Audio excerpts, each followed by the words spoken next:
Like everyone else on the internet, I'm going to build a powerwall. Yeah, well, maybe I'm not. I've been taking apart laptops and getting hold of the glorious 18650 battery cells. And I've been following the instructions that Mr. Jihu Garcia has issued as to what you need to do to test them. I've bought the Guide to Lithium Batteries DIY Projects book. I've read it thoroughly. And now I come to make a project and start to put power banks together. Now, Mr. Garcia kindly gave us a Gerber file of his high density cell project, and I've had some of these made at JLPCB. They came really quickly, as they always do, really high quality considering what you pay for them. I got this done in black just because I wanted to get it done in black. I actually tried to get one that somebody else had made. There was this one as well, which uses a different type of battery connectors. I've got that one, some of those done. I've got the connectors for that, but I did that before I discovered that Mr. Garcia had shared his file. Now, he uses some different battery connectors for this. I've not got those to hand at the moment, but one of the first things that you have to do is check whether your batteries are correct. What he suggested was to charge 16 of them at a time using a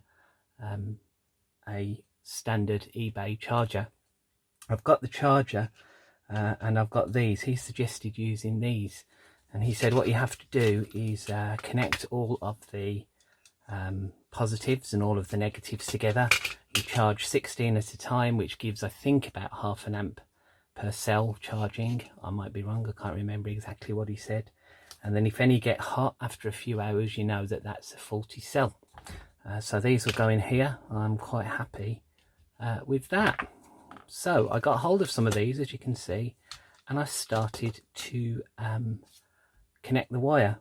And if you notice on this one, there is no terminal because Spider-Math burnt through the plastic when he was doing it.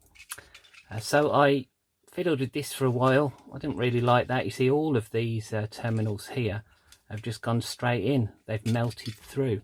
I was doing it too hot. I wasn't really sure the best way to do it, to be honest. So I thought that's a rubbish idea. I know what I'll do. I'll make a board like one of these that just has enough room for 2 of these on, and I'll make several of them so that I can put them together and charge 16 in a go. So this video is going to show you how I created that board on JLPCB and Easy EDA, and it's a very simple project to do. I'm going to do a screen grab of that, and here's what I need to do. All it's going to have on is some of these connections, these connectors at both ends, and 2 of these on each board. Should be really easy to set up. So here's me doing this and ordering it, and you see how easy it is to get stuff from JLPCB. Really good. Okay, so here I am on Easy EDA.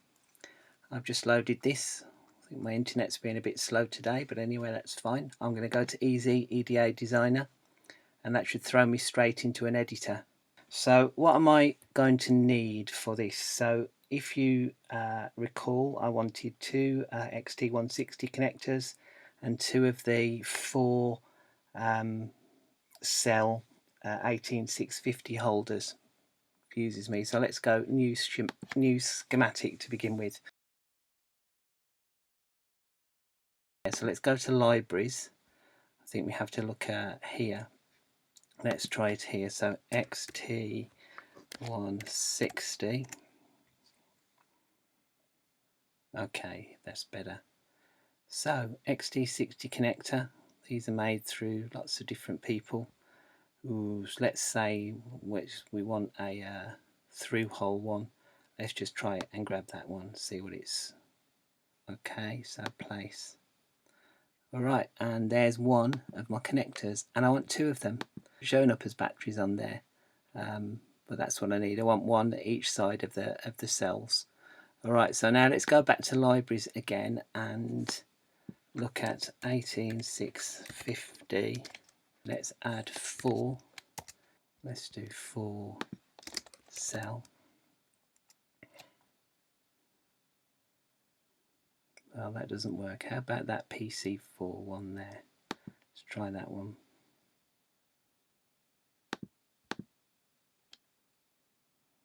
Aha. Now, does that look like this one? Let's go for that then. I think that should be okay.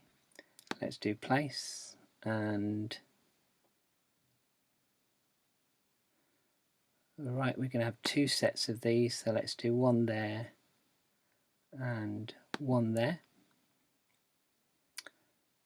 Alright, so that's simply all the components that we're going to use for this.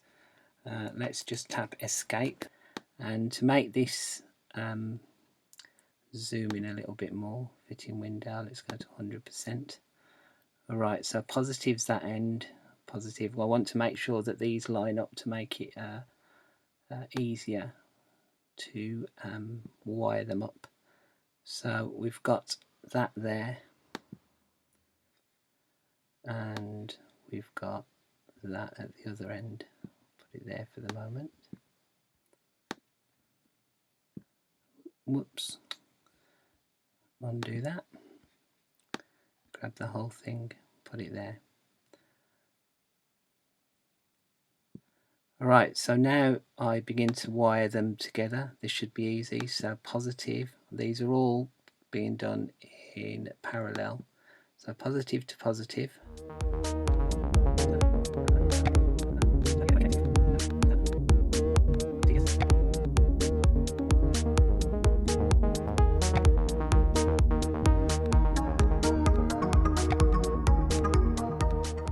Okay, well, that's really annoying, isn't it? But it doesn't matter. Right, now let's do the negative rail.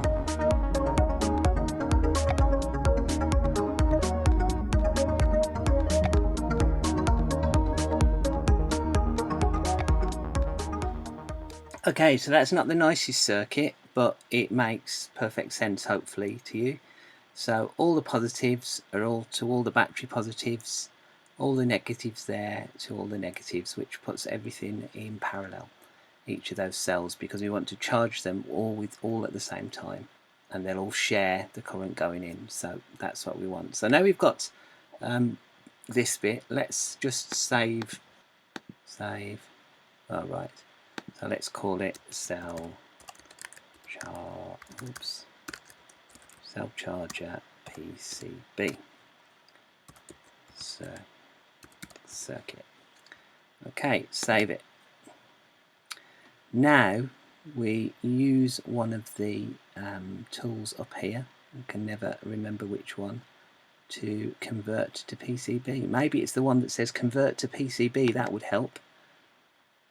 Alright, and we've got to find out how big we want the board. Now, I don't want the board rectangular, because something that Jihu said was the edges of the board being square sometimes catches fingers when there's lots of them together. So I'm going to do a nice rounded board. So there's an option for round rectangular, which will just change this edge of the board there, make it round.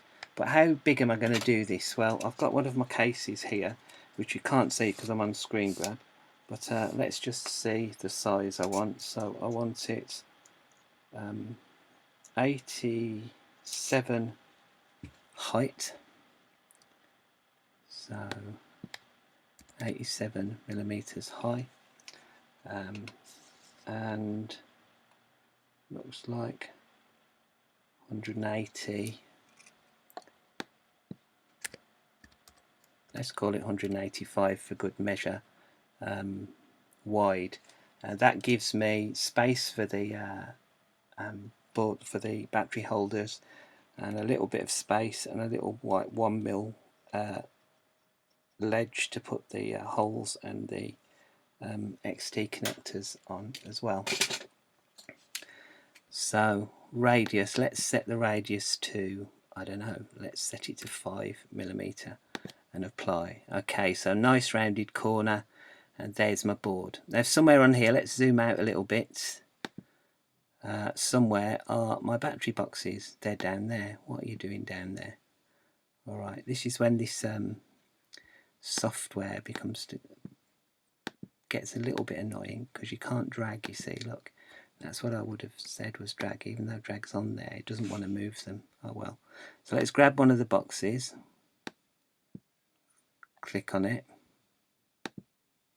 there you go, and pop one in there.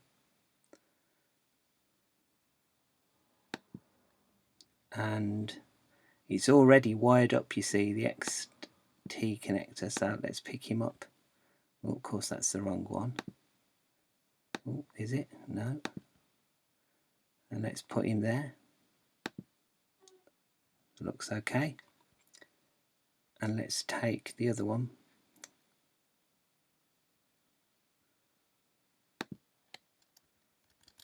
I'm just having to do the key down now. Let's put the other one that side of the board, both in the same direction, and take the other battery holder and put it there. So how are we going there? Well, that looks okay, doesn't it? So we've got all of the one set done. Oh, that's not right. Something's going wrong there because there's not a join to that, but let's not worry about that. Let's just move that over a little bit. Try and get them lined up. Alright, so there we go. We've got the two connectors. I think I still probably need to move that over a little bit more.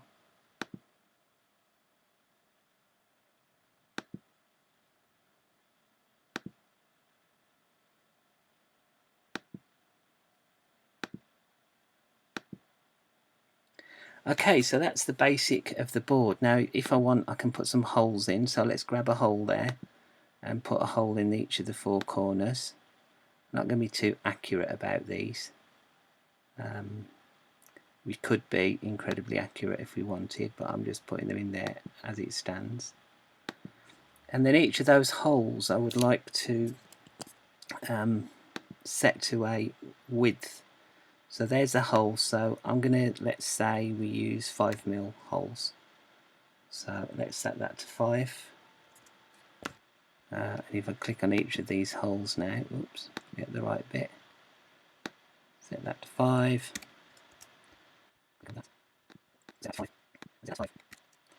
Alright, so pretty much there now, but we need to add the tracks.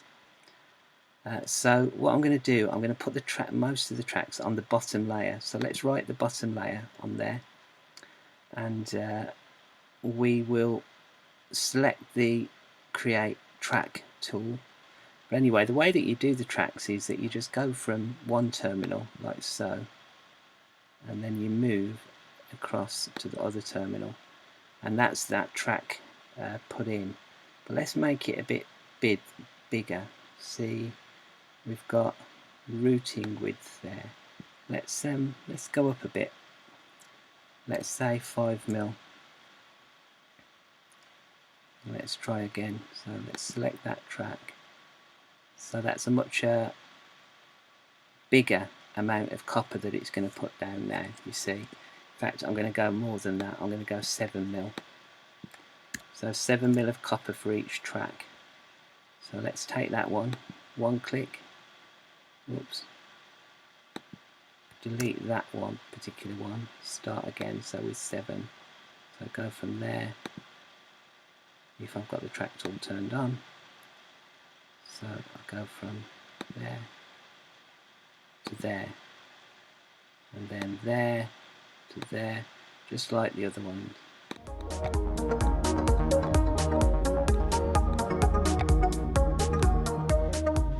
Now let's do the top ones. Make sure I'm on the track tool again.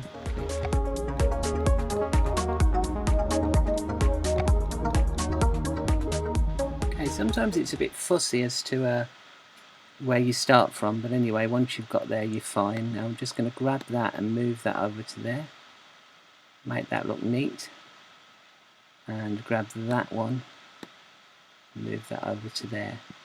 For some reason that one doesn't want to join in, so let's pop it in there. That's okay. Let's just try and make that square if I can. Alright, now that's the board pretty much done, but let's take it off the bottom layer and go onto the top silk layer. So that's what's going to be printed on the board, but of course we want to take credit for what we've done, so let's get the text tool, and here I'm going to just put some text in. You click the text on there, then when you select the text afterwards, let's zoom in a little bit on this again, 200.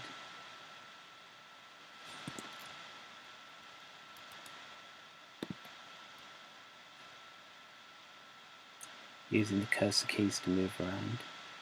So there we've got text. Let's select him. You see there's already some text there, like U3, that comes with the component.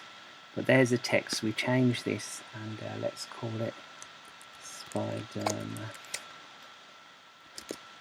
Charge Tester B1. Always good to put a version on in case you decide that you want to order another one, and so you don't mix the boards up. Alright, now the other thing I think would be good to do on this is just to put some obvious markings on which is positive and which is negative. So that's going to help me. So this is the positive side, so I'm going to just put some more text there. I'm just going to click on it again and get to it.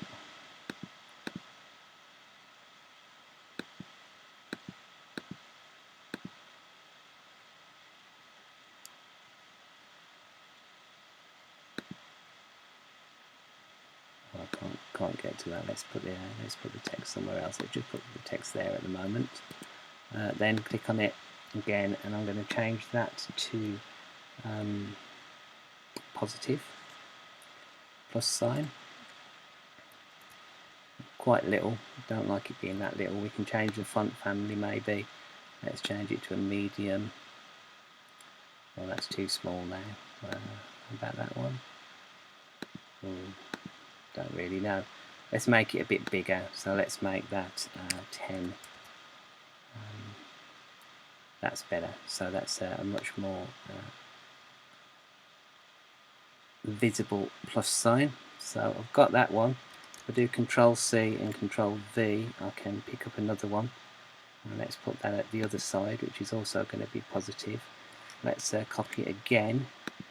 I'm going to put another one there, but this time I'm going to re-edit that one and change that one to a minus.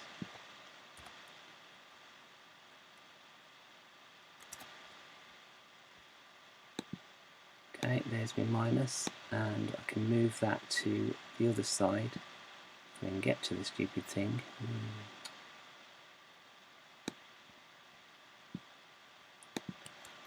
Move down there and put minus at the other side,